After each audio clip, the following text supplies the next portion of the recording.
Hello everyone, welcome back to my channel. Today we are going to do a bit of a photography chat. But before we do that, I just wanted to say I hope everyone is well. I hope everyone is staying safe and healthy.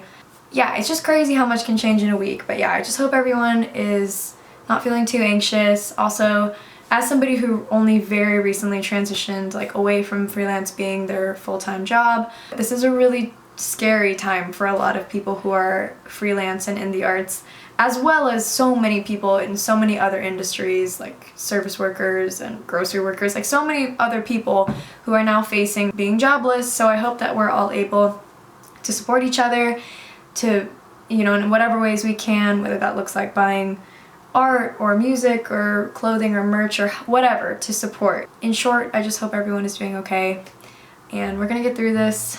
Okay, so the first question I got was, hi. So I wanted to say, hi. The second question I got was, how did I get into photography and when did I get into photography? So, I got into photography when I was 16, which is a beautiful 7 years ago. So I dug up my parents' old Nikon digital camera and took it for a spin.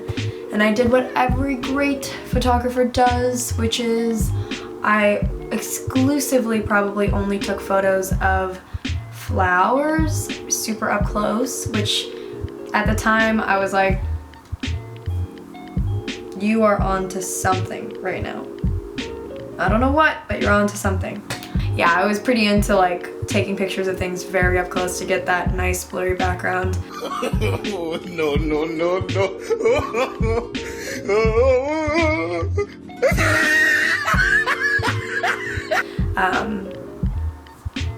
You know how it is. So the next question is, what would I describe my photography style as? I think that it is probably quite the hodgepodge, for lack of a better word, of a photography style, because I feel like a lot of it is pretty intuitive for me. I would say things that have stayed consistent throughout my work for a while is texture. I like a lot of grit, I like grain, I like to mess around with just layering things on top of each other to see kind of what I can do. I like to mess around with light. I have really loved that forever. I think it is just one way to completely, obviously, I mean this isn't new, but just change the whole tone of your photo, whether you're using natural or artificial light. It has so much power. I love color. I'm a big color person. I really love messing with different contrasting colors and kind of seeing what I can pull out of my photos. So yeah, I don't know if that's really a style. I think it's just kind of what I like, but that's what I like. The next question is, what do I hate shooting? I don't think I necessarily hate any photography thing, It's all good to me. However, there are things that I obviously would rather shoot over other things, And also, there's a lot of editing styles that I don't like, okay? I don't know. I could roast my own editing stuff from years ago, because what are the best starter film and digital cameras? So I would say a piece of advice that I got, or kind of a tip that I got when I first started out, and that is that yes, undoubtedly having nicer equipment is going to most of the time produce a nicer image. It's going to be more high quality, yada yada, whatever. But this person told me when I first started, they were like, it doesn't really matter what equipment you have at the end of the day. Honestly, the thing that you want to invest in the most probably is a really nice lens, because you can have a super crappy camera body and a really nice lens, and you can still make beautiful images, Don't get too caught up in equipment. It's nice to have nice things, but I think you can make anything work. Don't let equipment stop you from starting or trying. That being said, the film camera that I have currently that I use all the time is a Canon QL710. That is a great camera all around. You can't switch the lenses out, but it's a great lens. It has, it can stop down to 1.7, which is flawless. Hey, so I feel like I didn't do a super great job at explaining why I like this camera, and so I've put more information down below, along with a list of a few more cameras that I enjoy and links to where you can find them. So be sure to check that out. Anyways, on with the video. And then in terms of digital, honestly, I think that, again, it really comes down to the lens, but I think body-wise, I started with a Canon 60D, which was a wonderful intro camera. It was a crop sensor, so it definitely has some limitations when it comes to your frame, but it was kind of a cool challenge for me to kind of learn about composition with less room, you know, if that makes sense. A lot of people start with the Rebel series from Canon. If you're going digital, that's a great option too. Those last a super long time, they're fairly inexpensive, and again, if you have a nice lens, the rest is history, you know? Cheers. Also, I'm drinking Pompolini, grapefruit Pompolini, if you know, you know, from Trader Joe's. Okay, the next question I got is, what are the best ways to improve your photography skills? I think this is obviously super individual for everyone. Everyone goes on their own path, but for me, I will say, and I think this probably goes for a lot of people, I mean, like, practice. Take your camera everywhere. And I mean everywhere. I was so freaking annoying when I first started photography. My friends can totally attest. I brought my camera everywhere, like even to like a 30-minute dinner. I was like, we are going to take photos and you guys all have to look nice. Yeah, I would say definitely, you know, bring your camera as many places as you can. It's a wonderful way to get to know yourself as a photographer better, get to know your camera better, get to know your environment better, and ultimately I think those are the things that are obviously going to allow you to become a more dynamic photographer. So practice. Practice as much as you can. Also, I know some people say, you know, start with film so that you learn how to be more intentional with your frames. You have less frames, and so you have to really think about the image that you're capturing. And I agree, I think that's like a fantastic way to start. But as somebody who started in digital, I will say, if you're not financially able to like develop film often and you don't want to do that because it seems kind of risky, I think going digital and just shooting as much as you can is a great way to start. I think it gives you a lot of wiggle room to kind of play around and make mistakes and figure out what you're trying to do. I'm back. I'm sorry. I'm not that good at this yet, and so I have to do a lot of these editing clips because I do be forgetting everything that I was trying to say the first go.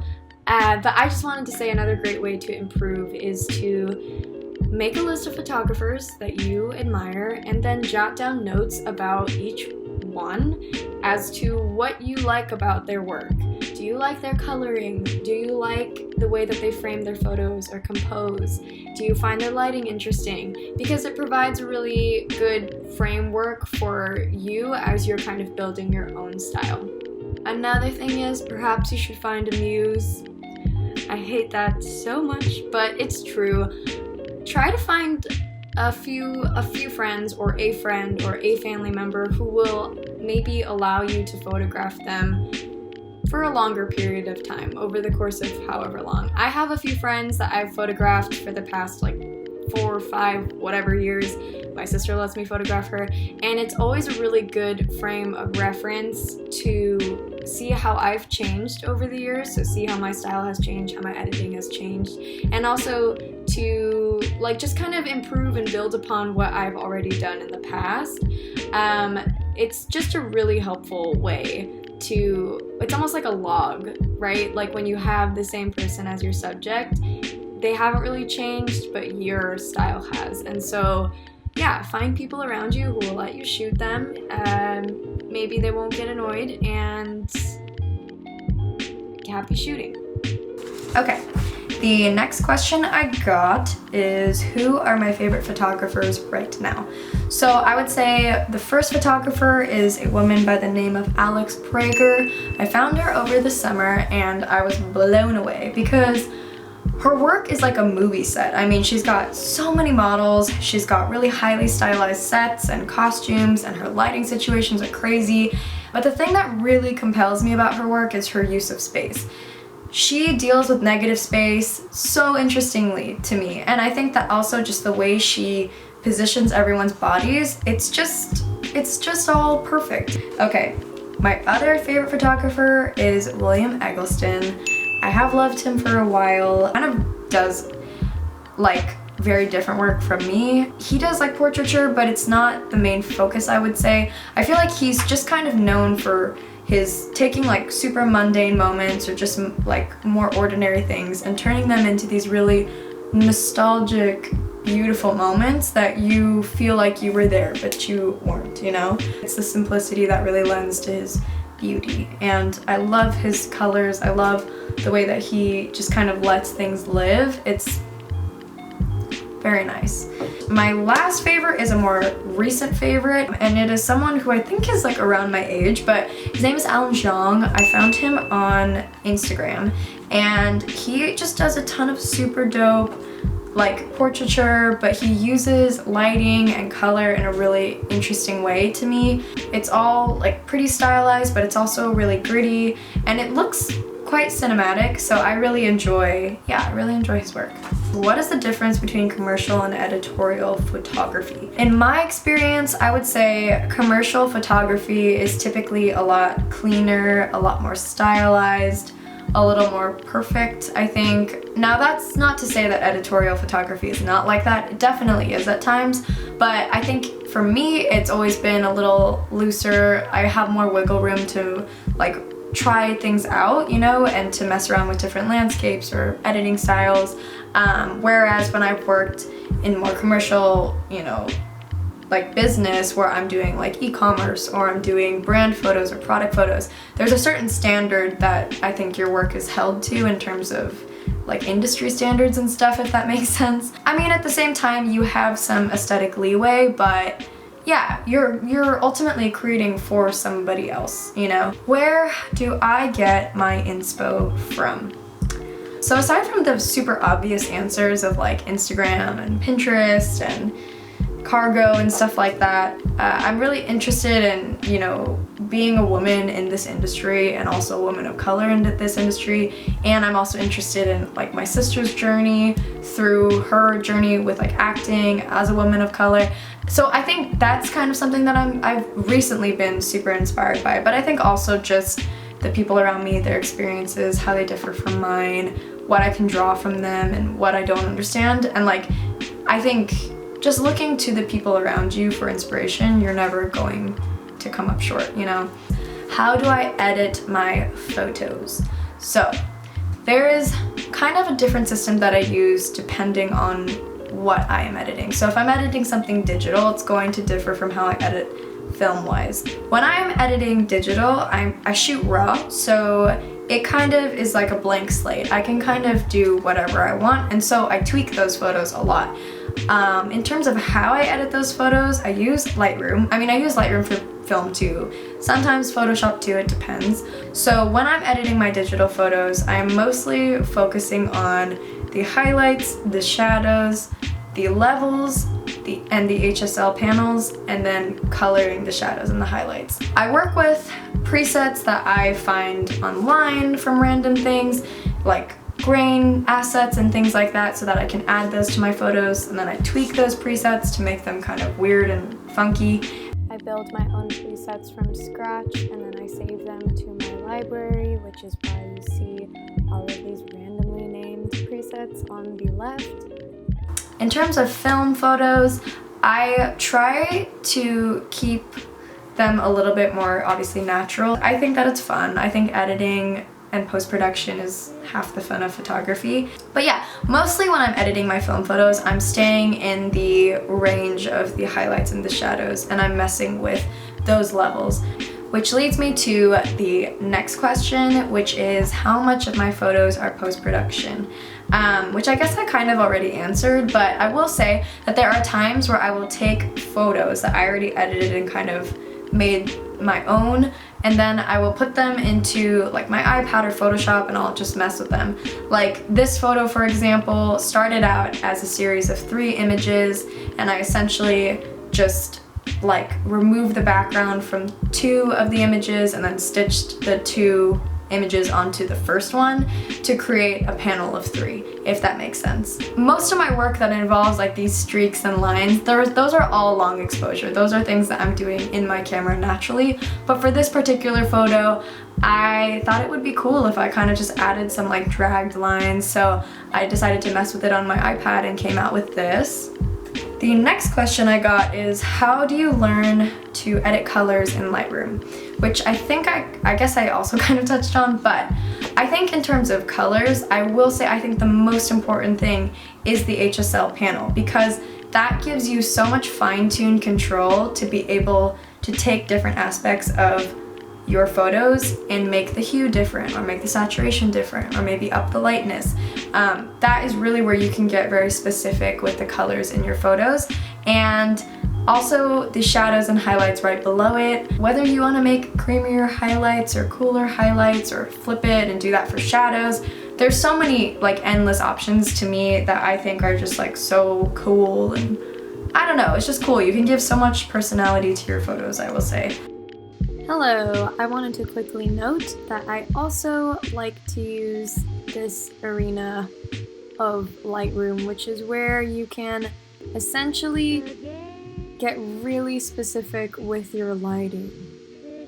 Whoa, look at that. So I could essentially choose one spot of a photo, if my computer wants to let me, and then I can make it brighter if it would cooperate. This is real intense, obviously I never do this, or you can make it darker. This isn't really, I guess, a question of coloring. I think this is more about lighting control, but I just wanted to note that that's also a possibility within Lightroom. What is my current favorite camera body?